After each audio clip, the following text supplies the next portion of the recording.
Mission Impossible: The Final Reckoning is set to be the last Mission Impossible movie. We are again following Ethan Hunt and his team on the pursuit for the Entity, an evil AI that is trying to destroy the world. And that's all. Pretty much any spoilers to you guys. This will be a spoiler-free review. Wow, I was not expecting the kind of movie this turned out to be. It's still so hard for me to believe the continuous amount of quality that gets pumped out sequel to sequel. This is definitely one of those film franchises where if we all put our own personal ranking down below, it would be really different and we would all have really strong arguments on why we felt that way. Like for me personally, I know my favorite in the series is Mission Impossible 3, but also I'm fully aware it's not even the best one. Rogue Nation, Fallout. This series with ease continued to surpass the threshold of what made it excellent. Unfortunately though, when it came to these last two entries, Dead Reckoning and The Final Reckoning, more and more people are coming to the conclusion that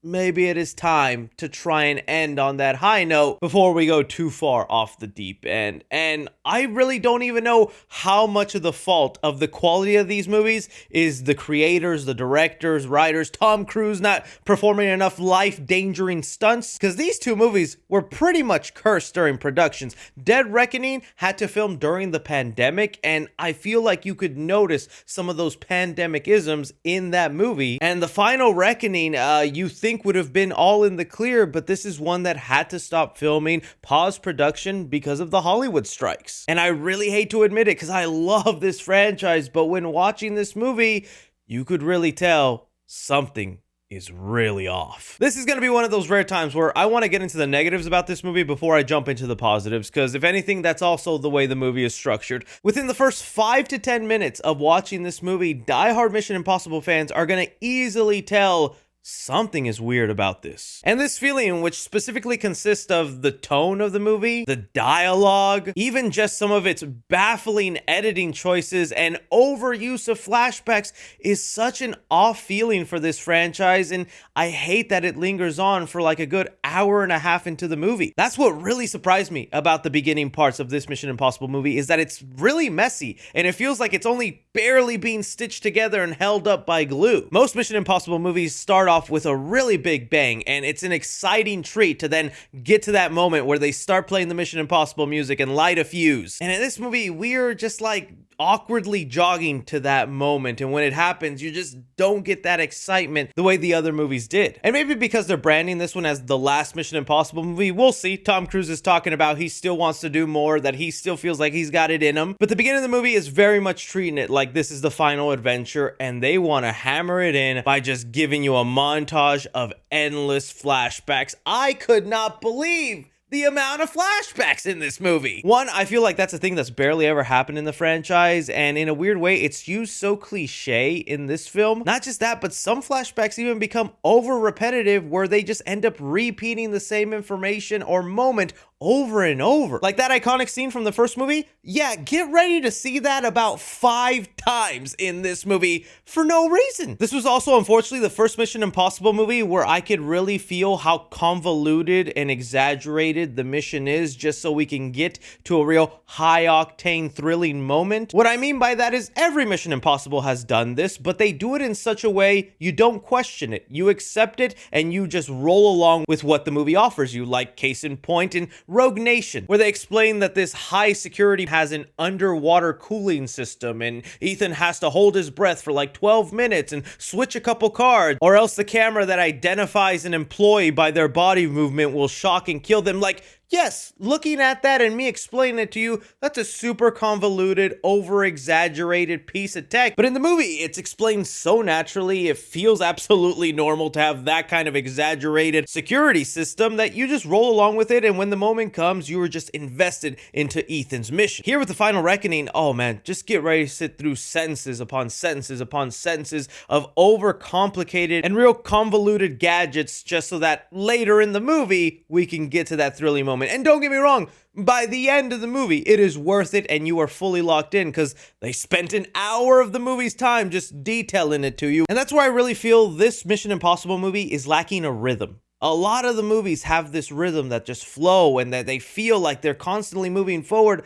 this movie does not have a rhythm. It feels like it's jumping scene to scene, throwing in random flashbacks, cutting back to other scenes within its own movie, explaining 3 different missions, and then hoping the audience just remembers the important piece of details for when the mission finally happens. And I have to imagine a lot of this poor execution, wonky dialogue, and not having a real rhythm is a cause and effect of the Hollywood strike. So really, the first half of this movie, I was kind of bummed out. I was very disappointed. I was so taken aback by just how different this movie felt. And I know there were some people that were really disappointed with the last movie, Dead Reckoning, but I felt like that is still a well-structured, way better paced movie than this film turned out to be. Now, though, the next hour kicks in, and you're right back at home where you belong, baby. The second half of this movie is finally where it starts feeling again like a Mission Impossible film. I'll tell you the exact moment it happens. Just remember, Ethan on a treadmill and a guy with a knife. Once that comes into the movie, oh, you are locked in, you are on the edge of your seat, and your heart is not going to stop racing until those credits roll. This film doesn't space out a bunch of their action scenes as well. Instead, they just save it for 3 really big set pieces. An underwater submarine scene that is exhilarating, a flying sequence that the trailers have only shown you snippets of what that scene actually entails, and just hats off to Tom Cruise for actually putting himself on the side of a plane and performing some of the things he did, because yeah, my palms were so sweaty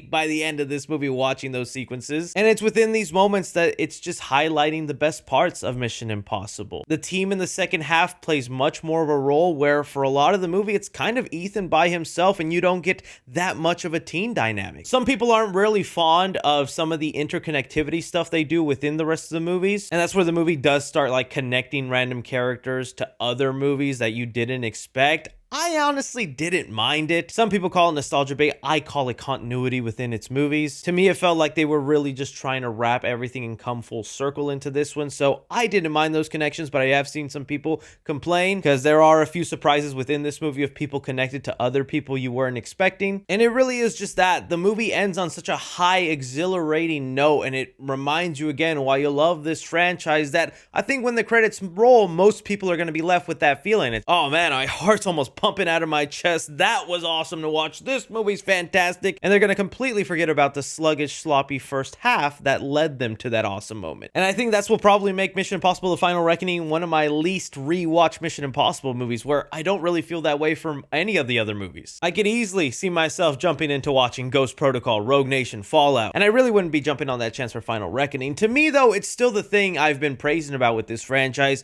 This series has such a high threshold, high standard for how good their films are, that The Final Reckoning, although not a terrible film, not awful, this is still a good movie. But good is actually such a disappointing standard for Mission Impossible that I am a little disappointed with aspects of it, especially if this is supposed to be the last one. I'm willing to say overall I walked away happy and still enjoying this movie, but I keep getting back to some of the things that I thought brought it down and how this film could have originally looked if it were not for all the behind the scene issues. So when it comes to Mission Impossible: The Final Reckoning, I gotta give it 4.5 stars. Sluggish pace or not, or limited in its action sequences to what we expect from other Mission Impossible movies, the action set pieces we do get are grand, are exhilarating, and are exactly what you want in a Mission Impossible movie. Comedy in the movie, I'm gonna give it 2.5 stars. There's actually a little bit more of awkward humor in this one. Don't get me wrong, there's still jokes that do land, but there are some times where it feels a little off, similar to like the car scene in Dead Reckoning with Haley Atwell and Tom Cruise. There's a couple more moments like that in this one. Drama in the movie, I'm gonna give it 3.5 stars, and that's honestly a pretty low number for these Mission Impossible films, because I think they